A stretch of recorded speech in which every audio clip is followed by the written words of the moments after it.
Hey, this is Rama from Creations Landscape Designs and the Orphan Landscapes vlog. So I thought I'd give an updated garden tour because things have slightly shifted and changed. But before I do that, I make videos about drought-tolerant plants, California native plants, sustainability, and anything and everything in between. So if you'd like to get more of that content in your feed, then hit the red subscribe button. Alright, let's do this!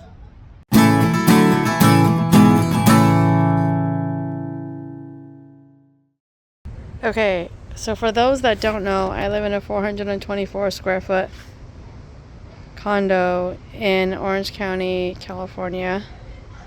This front area, which I dislike immensely, is HOA property, so I can't change it. I wish I could, but nope. And my garden is 100 square feet. It is just a 100 square foot pad of concrete. Ideally, I would have removed the concrete and put in either pavers or flagstone. And ideally, what I would love to do is change the swing of this gate so it swings the other way. But per HOA rules and guidelines, I'm not allowed to do either of those things. This here is the water hookup for me and my upstairs neighbor.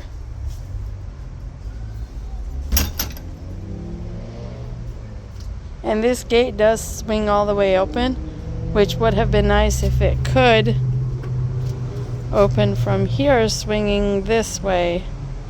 But I have an HOA to tend with. Anyway, all the exterior colors are per HOA. I don't hate them, I don't love them. I have learned to live with them. I have this table here and I'm not entirely sure what I intend to do with it, but for now I just put it here. All the plants in my garden are either California native plants or edible. I have these string lights from Rogers Gardens. I might at some point get more and add more.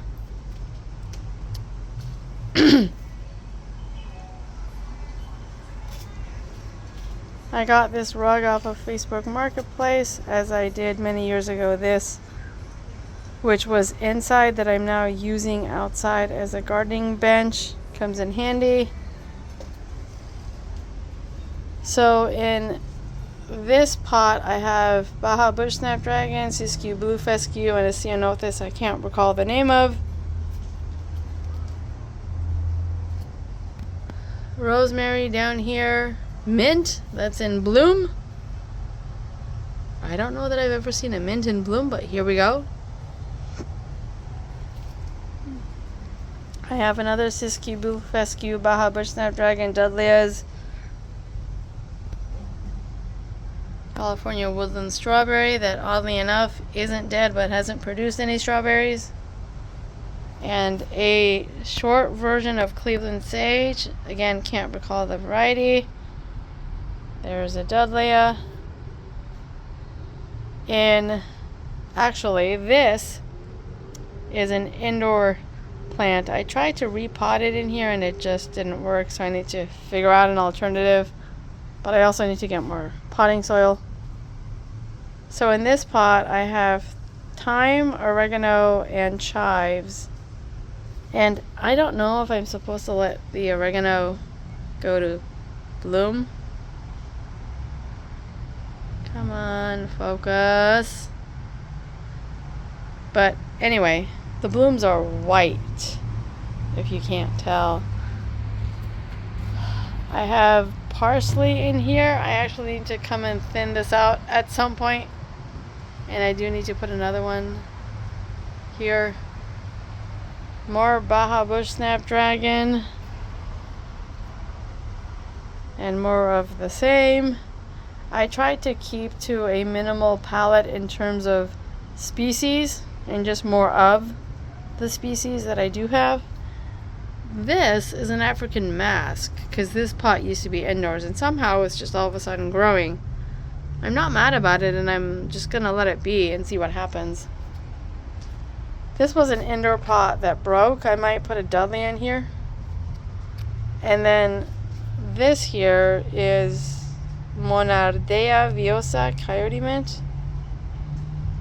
I believe the Native Americans used the leaves to make tea.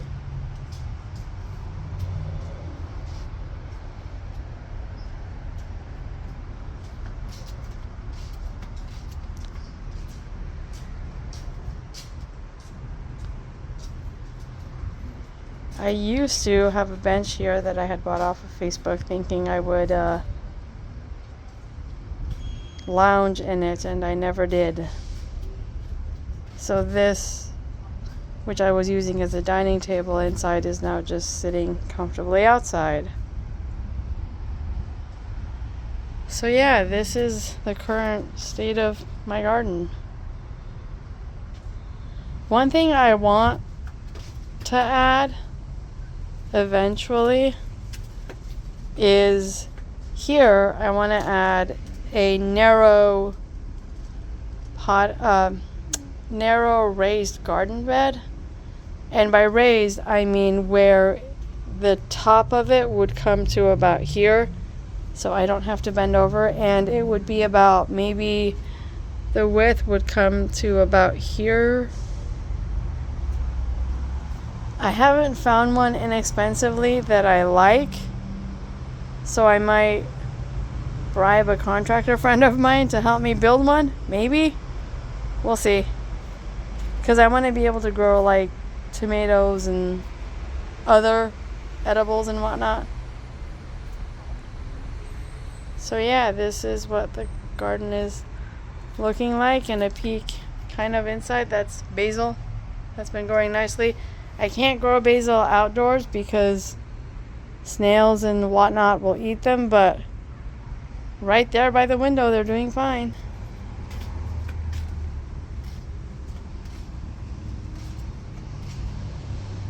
And then just a mini peek at the non-native cookie cutter plant material outside my home. I really wish I could change it, but... And the other thing I want to really do and convince the HOA to let me do is put a rain barrel under this gutter. I would love to be able to do that. Hopefully they'll let me. I'm going to pitch it to them and they can simply say no. And of course I would pitch it to them under the assumption that I would pay for all the cost. Because then when it collects water, I can use the water.